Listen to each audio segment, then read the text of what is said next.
There are nights when the world becomes quiet, not because everything is peaceful, but because nothing wants to be explained. If you are listening right now, you don't need to understand this story. You only need to let it arrive.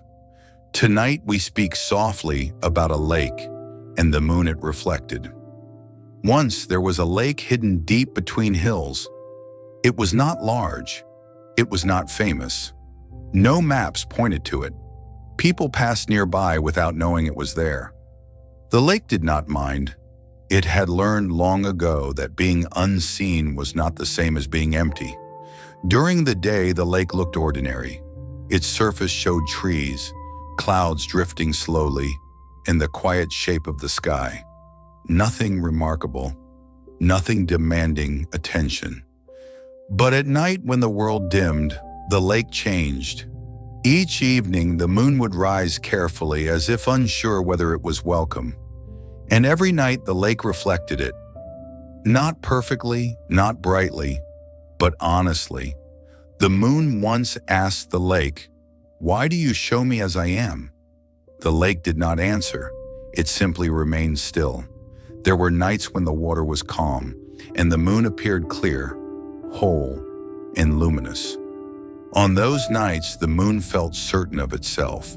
It believed it was complete. But there were other nights.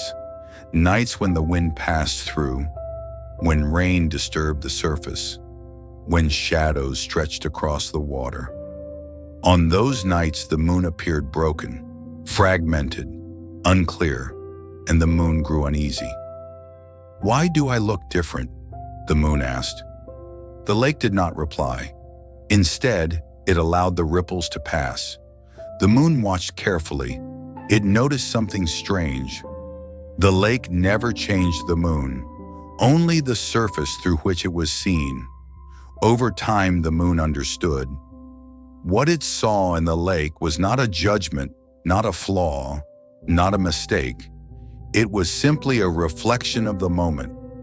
The lake never tried to improve the moon, never asked it to shine brighter, never asked it to be smaller, never asked it to explain itself.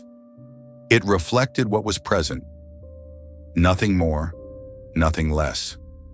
One night, the moon asked a quieter question. "If I am sometimes unclear, does that mean I am lost?" The lake was still, but in its stillness, the answer was felt. The moon realized then, clarity does not come from forcing stillness. It comes when we stop disturbing the surface. From that night on, the moon no longer worried about how it appeared. It rose, it existed.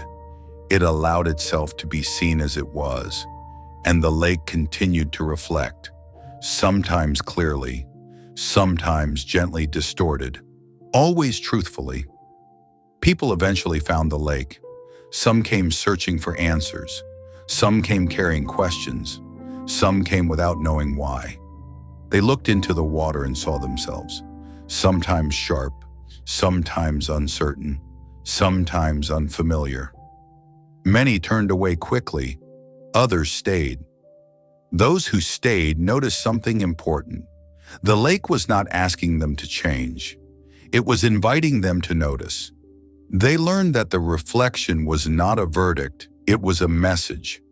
Not saying, "This is who you must be," but quietly asking, "Can you see yourself without turning away?"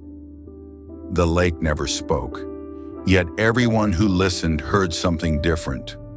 Some nights the surface was perfectly still, and the moon appeared whole. Other nights the water trembled gently, and the moon broke into light. Both were real, both belonged, and the lake understood something that many never do. You do not need to control the reflection to know who you are. You only need to be present long enough to see it. Self-awareness is not about fixing what you see. It is about staying when the reflection feels unclear.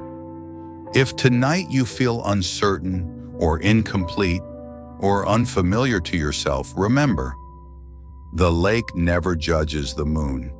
It simply reflects what is already there. The calm way is not a destination. It is a quiet surface waiting for you to look gently.